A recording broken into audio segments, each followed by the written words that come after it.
All right, so we're moving into the first day of 2 on section 7.3, determining if two triangles are similar.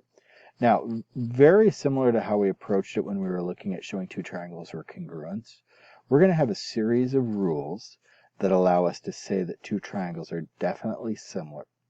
All right, and these rules come out of just the characteristics of a triangle and what it means to be similar. All right, so the first thing that we know is we know that in a triangle, if all the angles are congruent, all right, all corresponding angles are congruent, there's no option but for the two triangles to be the same shape. They could be different sizes, all right, but they're definitely the same shape. So in this first example under the explanations here, we'll notice that A and D correspond. All right, we'll notice that B and E correspond. But if we use the idea that all the angles add up to 180, that actually forces our hand that third angle has to be the same between the two of them. All right, we have no choice but for this one to be congruent because the other two are each congruent. All right, so we're going to go ahead and correspond C and F. All right, and that gives me a similarity statement here. And the reasoning that we use whenever we're dealing just with the angles is we're going to use the angle similarity. And a lot of times we'll abbreviate it with just the similarity symbol rather than write out the word.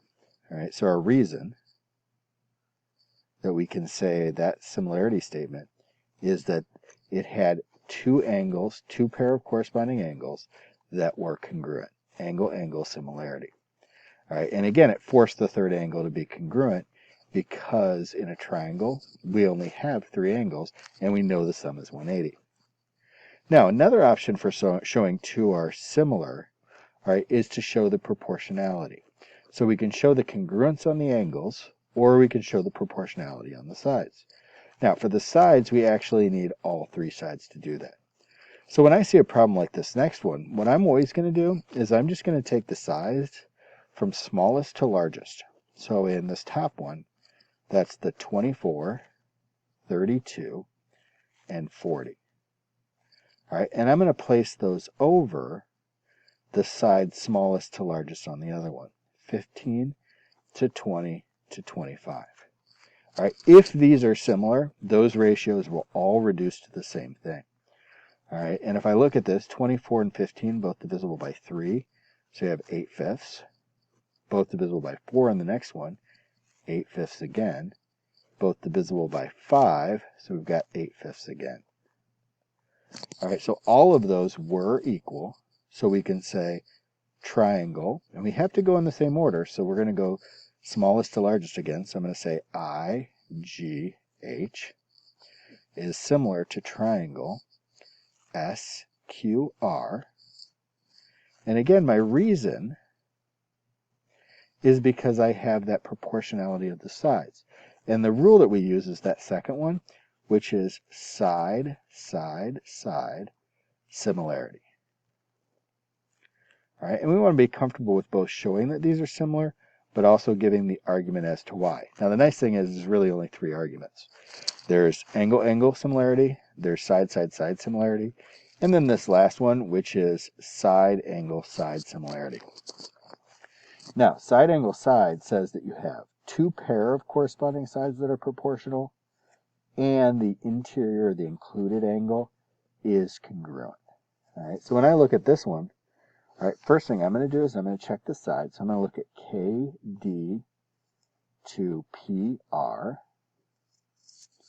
and I'm going to see that that's equal to KJ to RZ.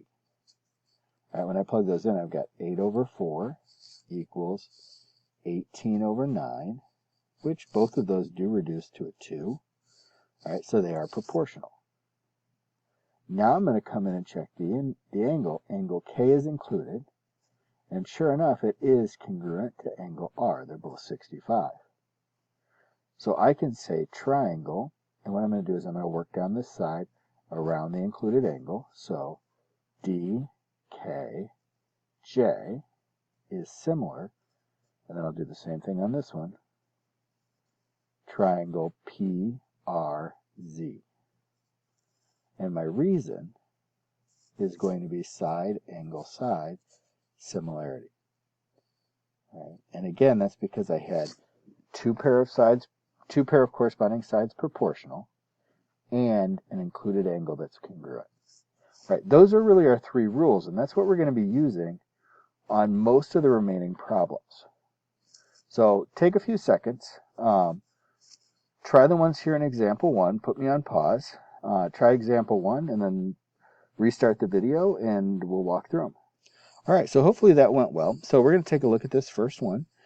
In the first one, I've really got two overlapping triangles.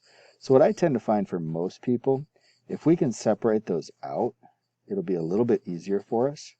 So U, R, and T, and then I have the smaller triangle that's inside that,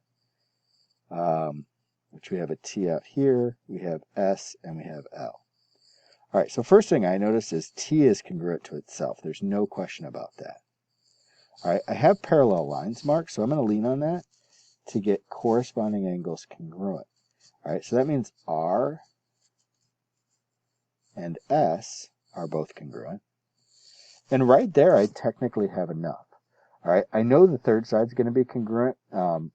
Regardless, I mean, we do have parallel lines, so we could show it, but we don't need to, right, because we've met the criteria of angle-angle similarity. So we can say triangle RTU is similar to triangle STL by angle-angle similarity. And that would be our conclusion that we could state. All right, if I move on to the second one here, the second one, I'm going to go from, I've got an included angle here in the middle. All right, so I need to look at proportionality of the sides that kind of bound it. And I'm going to go small to large, so 24 and 39, moving up in size on that triangle. And I'm going to compare that to 16 and 26 on the other one. All right, first thing it looks like on this first one, it looks like we can get an 8 out of each of them. So that's a 3/2.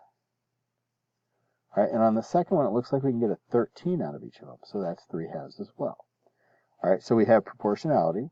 We also have the included angle. So we can say triangle FBE is similar to triangle LNM by side angle side similarity.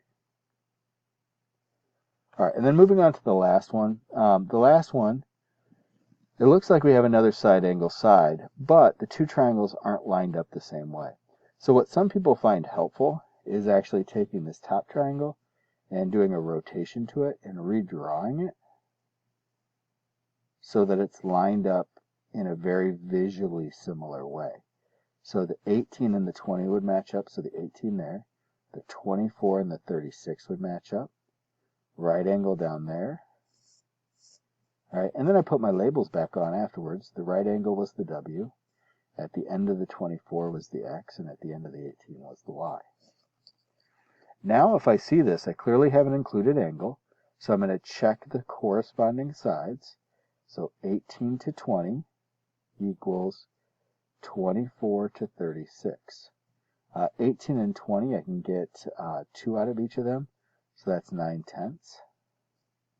And 24 to 36, I can get a 2 out of each of them. I can get a 6 out of each of them.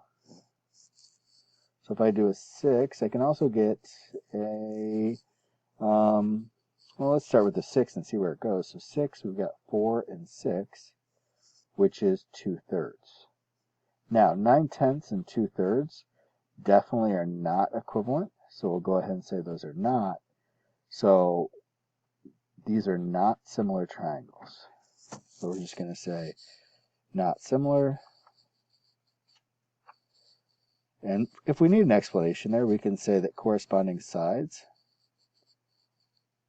are not proportional. All right, so those two are not similar. All right, so that takes you through the first group. I'll be back to finish out the notes in the next video.